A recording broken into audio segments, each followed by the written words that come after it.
салом алейкум, хуш омадед ба канали ман дар ютуб. имрӯз дар бораи гирифтани гражданства бо қонунҳои нав, қонуни наве ки моҳи апрел аз тарафи президенти русия ба имзо расид ва моҳи октябра охираш, яъне ки ба амал бароварда мешавад. ҳоло муҳлат аст. дар бораи анамин қонуни нав, навигарии нав, киҳо гражданин мешаванд, киҳоро отказ мекунанд, аз рӯи кӯдак чӣ хел гражданин мешаванд, кадом кӯдак бояд гражданин шавад. бо ин қонуни нав ҳамашро ба шумо пурра ба забони тоҷики сода мефаҳмонам. хоҳиш мекунам ки видеоро гӯш кунед, бо диққат гӯш кунед. вақте ки нофаҳмо бошад дар поёни комментария савол нависед. баъдан занг назанед ба ман доим мегӯям ба ман занг назанед, умуман занг назанед. фақат ман зангҳои телефонӣ заруриро қабул мекунам, яъне ҳамонам дар экран рақами ватсап мемонам. касе ки срочно ба саволаш ҷавоб мехоҳад, ба ҳамон кас ман масалан маслиҳат карда, договор карда ба саволаш ҷавоб медиҳам. инро бояд донед ки ҳар як инсон дар зиндагӣ кор дорад, вақт надорад, зиндагӣ дорад, зиндагӣ пасту баландӣ дорад, проблема дорад, хусусан бо занҳо. барои ҳамин баъзеҳо савол додиянд дар ҳамон видеоят мондагии рақами телефоната, аммо занг мезанем намебардорӣ. ман рақами телефонамро намондам ки 24 соат ба ман занг занед. ман шишта ҳамин 24 соат гӯшаки телефон дар дастам лаббай гӯям. ман чунин хислатам надорам, чунин имкониятам надорам. барои ҳавай бидонед ки рақами телефонро бо хоҳиши мардум мондаам. мардуме ки илтимос мекунанд рақами телефонро монед. вақте ки мо ягон срочни савол бошад, срочни проблема бошад, мо ба шумо муроҷиат кунем. чунки вақте ки шумо бисёратон дар комментария ютуб менависед, ман тезтар ҷавоб дода наметонам. дар комментария менависед, ман ҳама саволҳоро ҷамъ карда баъд як видео мекунам. ба ҳар як комментария ютуб ман ҳар дақиқа даромада ҷавоб намедиҳам. имконият надорам. чунин имкониятро ҳеҷ кас надорад. ҳеҷ кас чунин имконият надорад. барои ҳамин ба шумо гуфтаниам ки мегузарем ба қисми саволҳо. нафаре савол додааст образование набошад переселение мешавад. зиёд инсонҳо беобразование переселение омаданд, ба тамоми минтақаҳои русия омадан, дар колхозу совхозҳо кор карда истоданд.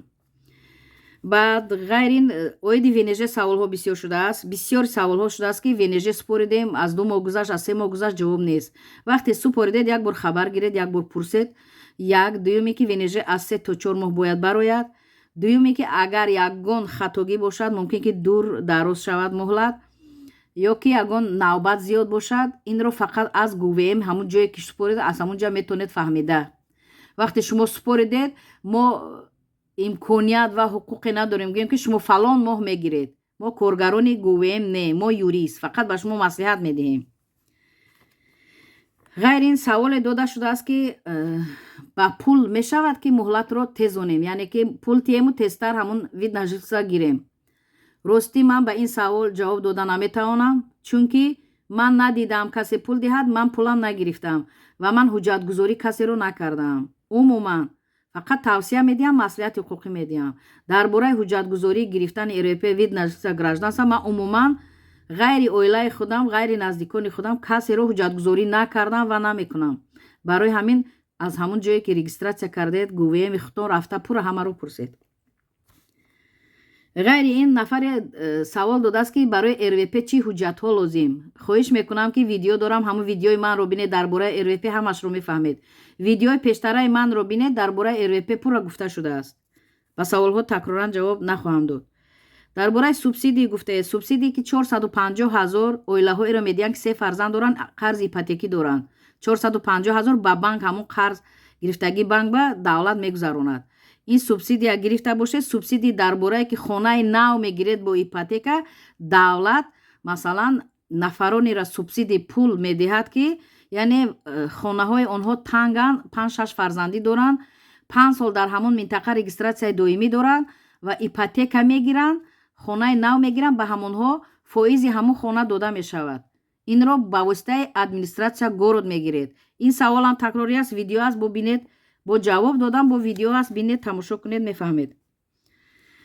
ғайр ин нафаре савол додааст ки чӣ хел аз гражданствои русия ман отказ кунам. якум нафаре ки ба ман чунин савол додааст, чӣ хел отказ мекунед? ба номи президенти федератсияи русия ариза менависед, ҳамаи ҳуҷҷатҳоятонро бо ариза якҷоя пешниҳод мекунед. муҳлат ки омад, шуморо яъне шаҳрвандии шуморо бекор мекунанд. баъдан нафаре савол додааст ки шавҳарам ҳинду 2020 кӯдак таваллуд шуд, аммо шавҳари ҳамин ҳиндуяш бо зани аввалаш ЗАГС дорад ва ин зан бо шавҳари аввалаш ЗАГС дорад. Яъне айни ҳол кӯдак аз ҳинду ба дунё омадааст ва яъне ки ин модар ЗАГС дорад ба шавҳари аввал. ба саволи шумо чунин ҷавоб медиҳам: шумо модар аввал ЗАГСи авваларо бояд бекор кунед ва дуюм ки ин марди ҳинду низ бояд ЗАГСашро бекор кунад, чунки шумо мегӯед чӣ хел мо гражданин шавем. Агар шумо хоҳед ки зану шавҳар шавед, ақди никоҳ бандед, ҳардуяд бояд ЗАГСотонро бекор кунед, ақди никоҳи ҳинду ҳам шумоам бекор шавад, хати талоқ гиред, баъд аз сар ЗАГС кунед. Агар ҳинду гражданини Русия бошад, шумо аз рӯи ин масалан айни ҳол бо қонунҳои пештара метавонед ки гражданство РП ба според. Дар асоси анаму кӯдаки майда доред, аввал РП меспоред, аму кӯдаки майдае ки доред ҳуҷҷатгузорӣ кишад, дар асоси ҳаваи шумо гражданство мегиред, ба он шарте ки шумо зану шавҳари қонунӣ бошед. Агар марди ҳинду гражданин набошад, шумоам гражданин набошед, ягон падару модари шумо гражданин набошад, имконияти гирифтани гражданство надоред. Фақат аз моҳи масалан нафаре ки таваллуд кард, қонуни нав аз апрел баромад, аз апрел ҳамин қонуни нав қатъи моҳи октябр вай мешавад таҳти амалӣ қарор мегирад. Гуфтам ки нафарони таваллуд мекунанд дар Федератсияи Русия, дар территорияи Федератсияи Русия, нафарони таваллуд мекунанд дар роҳ, дар самолёт, дар поезд, дар карабл. Агар шаҳрванди хориҷӣ ҳам бошад, фарзанди онҳо гражданини Русия шуда метавонад ин бо қонуни нав ки моҳи октябр 2023 сол ин амалӣ мешавад. айни ҳол ба қонунҳои кӯҳна инсонҳо масалан ҳуҷҷат супорида истоданд. Дар қонуни наве ки моҳи октябр мешавад, масалан нафаре ки зану шавҳар ЗАГС мекунанд, масалан нафаре ба шаҳрванди Русия ЗАГС мекунад, масалан кӯдаки майда надорад, вай гражданство гирифта наметавонад. фаҳмидед? Барои ҳамин ҳуҷҷат карда наметавонад. байни онҳо фақат кӯдак бошад, кӯдаки хурдсол бошад, баъдан метавонад ки аз рӯи ҳамон кӯдак шаҳрванди Русияро гирад. Кӯдак набошад, гражданство гирифта наметавонад бо қонуни нав, қонуни наве ки мешавад. ғайри ин, дар ин қонуни нави дар бораи гражданство нафароне ки насити русски язика аввал месупориданду гражданство мегирифтанд, айни ҳол ин ҳаст дар ин қонуни кӯҳна. аз моҳи октябр ин барҳам мехӯрад, насити русски язика барҳам мехӯрад. Нафароне дар ин асоси насити русски язика айни ҳол мехоҳед гражданство гиред, ҳуҷҷат супоред, чунки аз моҳи октябр охираш ин қонун барҳам мехӯрад. инро бояд бидонед. боз саволҳо дар бораи ҳамин фарзандон шуд ки фарзандони хурдсол таваллуд шуданд дар Федератсияи Русия, оё метавонанд гражданство гиранд. агар фарзанд таваллуд шуд ба ягон давлат баромада рафтагӣ набошад, умуман шаҳрванди ягон давлат набошад, фақат як роҳи дигар аст ки МВД ариза месупоред, шаҳодатномаи таваллуди кӯдаки аз Русия аз ариза қатъӣ ҳамроҳ мекунед ва падар ё модарро ҳуҷҷатуша пешниҳод мекунед. фақат дар он ҷо исбот мекунед ки шаҳрванди ягон давлата ҳамон кӯдак гирифтагӣ нест ва хоҳиш мекунем ки ба ҳамин кӯдак удастарини дода шавад. баъдан баъде ки удастарини агар доданд, дар асоси удастарини вай оянда гражданство мегирад, баъдан гражданство гирӣ ба падару модар гражданство мегиранд. ин бениҳоят мушкил аст даводаваш ва нафароне ки метавонанд марҳамат ба воситаи МВД кунанд. ва дигар бо қонуни нави аз моҳи ноябр сар мешавад, охири октябр моҳи ноябр. ин ҳамон кӯдаке ки дар роҳ таваллуд мешавад дар территорияи Русия, ана ҳамон автоматически яъне гражданство мегирад. агар ҳамон кӯдаки таваллуд шуд дар самолёт, дар поезд, дар роҳ, дар мошин, дар территорияи Русия, вақте ки модараш ё падараш вид на жительство агар дошта бошад, кӯдак автоматически яъне гражданство мегирад. ғайри ин, бо гуфтам ки падару модар агар гражданинам набошад, кӯдак гражданство гирифтан ҳуқуқ дорад. бо қонуни нав аз моҳи октябр охираш яъне саршави ноябр кӯдаки хориҷӣ ҳуқуқ дорад гражданствои Федератсияи Русияро гирад. ғайри ин, масалан нафароне ки савол доданд боз чӣ асос мешавад дар бораи гражданство гирифтан, хоҳиш мекунам видеои пештараи манро бинед. дар канали ман даромадед, ҳамин Ширин Ибронова нависед, ҳоҷия мебарояд, сурати ман ҳаст. вақте мана бинед, ҳамин канали ман аст дар экран. ҳаминҷа даромадед, болои сурати мана ки зер кардед, аз поён бинед видео навистагӣ, калимаи видеоро зер кунед, видеои ман қатор мераванд. хоҳиш мекунам дар бораи РВП, дар бораи вид на жительство, дар бораи РВПО, дар бораи гражданство, дар бораи алимент, дар бораи пособия маткапитал, ҳама чӣ ман видео дорам. хоҳиш мекунам видеои пештараро бинед, чунки ман ба саволҳои такрорӣ ҷавоб надиҳам. як инсон пурсидааст ки госуслугиаш чия ман намефаҳмам. агар дар русия зиндагонӣ мекунед аввал забони русиро бояд донед, дуюме ки қонунҳои русияро бояд донед, сеюме ки госуслуги аз ҳама чизе ки барои шаҳрвандони хориҷӣ ва шаҳрвандони русия ин чизи зарурӣ аст. барои ҳамин агар сарфам наравед, мфц равед, гӯед ки ман мехоҳам ки саҳифаи госуслугӣ дошта бошам, аммо сарфам намеравам. онҳо ба шумо нишон медиҳанд, ба шумо саҳифаро кушода медиҳанд, ба шумо логин парол медиҳанд, баъд шумо фақат ба воситаи госуслуги дига ҳама кора мебаред. анами регистратсия ба воситаи госуслуги мешавад минбаъд. инро бояд донед ки бо қонуни нав ба воситаи госуслуги ҳама корро бурдан мешавад. на ин ки шаҳрвандони русия, шаҳрвандони хориҷӣ низ ба воситаи госуслуги дар федератсияи русия тамоми коршона ба воситаи госуслуги мебаранд. ғайри нафарони зиёд савол медиҳанд дар бораи переселени гражданства кӯдаконе ки таваллуд шудаанд дар ҳамин ҷа. хоҳиш мекунам ҳамин видеоро бо диққат гӯш кунед. саволҳо пайдо шуд, дар поёни комментария ҳамин видео нависед. агар дар ин видео комментария нависта натавонистед, дар дигар видеоҳои ман марҳамат навистан гиред, чунки ман доим саҳифаи ютубамро мебинам, ҳамаи саволҳоро мехонам.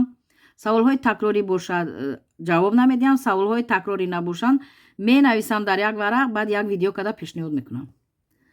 ғайри ин нафароне ки савол медиҳед ки рақами телефонро мондеду аммо ба зангҳои телефонӣ ҷавоб намедиҳед, боз такрор мекунам, ман ба зангҳои телефонӣ ҷавоб намедиҳам, имконият надорам, вақт надорам, серкор ҳастам. фақат сообщение, ҳамн сообщениям галасовой равон кунед. галасовоя гӯш мекунам, навиштана масалан менависед, вақти хондан нест. ғайри ин зиёд инсонҳо ҳастанд ки бо проблемаҳои вазнинтарин дар федератсияи русия дучор мешаванд. масалан яке аз наздикони онҳо вафот мекунад, ё фарзандони онҳо гум мешаванд, ё ба садамаҳои вазнин дучор мешаванд. ба хотири ҳамно ман телефон мемонам, чунки вақти вай дар ҳамон паёмак ё сообщение менависад ки апа ман дар рӯзи вазнинтарин қарор дорам, аллакай ман дарк мекунам, худам занг мезанам ё вай занг мезанад, баъд ба он маслиҳат медиҳам чӣ кор бояд кунад.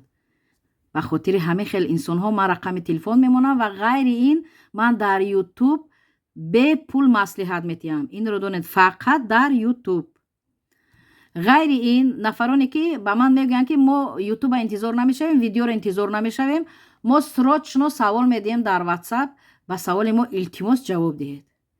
хай якдигар фаҳмӣ мекунем, баъдан ба саволшон ҷавоб медиҳам. ғайри ин саҳифаи телеграм ман дорам. аксарият инсонҳо дар ватсап натавонистанд ба саҳифаи телеграми ман даромаданд, аммо дар телеграма группа дорам, маслиҳат консултатсия. ҳамунҷа дароед. нафароне ки агар бисёри нафарон мегӯянд мо комментария нависта наметавонем дар ютуб, дар телеграмам саҳифа дорам, маслиҳат консултатсия навистагӣ. анам саҳифаи ман доред, видеои ман ҳастанд. метавонед саволҳои худро низ дар ҳамон ҷо нависед, саволҳои худро дар ватсап нависед, галасавой равон кунед, дар ватсап имконият бошад. баъдан нафарони ютубро сарфа меред, дар поёни комментария марҳамат саволҳои худро навистан гиред. баъдан нафароне ки ҳамин каналро тамошо мекунед, масалан комментария дига инсонҳо нависта истоданд, савол дода истоданд, агар нафари шумо ба ҳамон савол ҷавоб дода тавонед нависед. ин як кӯмак мешавад, ин як дастгирии якдигар мешавад, ин як садақа, яъне ки садақаи ҷория аст, савоб мешавад, ба шумо савоб мешавад. мефаҳмед вақте ки шумо ҳамин ба саволи ҳамин инсон ҷавоб додед ва инсон яъне аз пай кораш мешавад, кори вай буд мешавад, савоб мешавад ба шумо, садақаи ҷория мешавад ба шумо. вақте каналро мебинед, тамошо мекунед, ҳама ин видеоҳои канали ман ба фоидаи мардум аст. нафароне ки сарфам мераванд, гӯш мекунанд, истифода мебаранд. ҳазорҳо нафарҳо рӯзе ба ман раҳмат мегӯянд ки проблема ва кори онҳо буд шуд, ё ки масалан дар бораи саломатишон, ё дар бораи гирифтани шаҳрвандӣ, ё дар бораи алимент, ё дар бораи пособия мат капитал. раҳматҳои зиёд мешунавам. бо диққат гӯш кунед ва падилица кунед, дар саҳифаҳои интернетӣ падилица кунед, класс монед, то ки ҳамагон бубинанду истифода баранд. ва ғайри ин гуфтаниам ки саволҳо шуд ки дар одноклассник саҳифа дорам, дута саҳифа дорам дар одноклассник. якеаш закрита ҳаст, дар он метавонед даромад надароед, бефоида аст даромадани шумо. дигараш кушода саҳифаи ман одноклассники, ҳамунҷа агар имконият бошад мана даромада бинед. нафароне ки дар кадом минтақаи русия ҳастед, ба шумо срочно адвокат, юрист дар кор бошад, дар саҳифаи одноклассники ман тамоми юрист, адвокатҳо, криминалистҳо, экспертҳо ҳастанд. ба ҳами кадоме шумо дар кор бошад, дар кадом минтақаи русия, ба ҳамон кас шинос шавед, ба ҳамон кас дар тамос бошед ва мумкин хизмати шуморо пеш баранд. ҳамин саҳифаи ман 1 дар одноклассник тамоми юристҳо адвокатҳои на ин ки Россия дигар давлатҳо низ ҳастанд. марҳамат бинеду истифода баред. дар амони Аллоҳ бошед. Худо ҳофиз.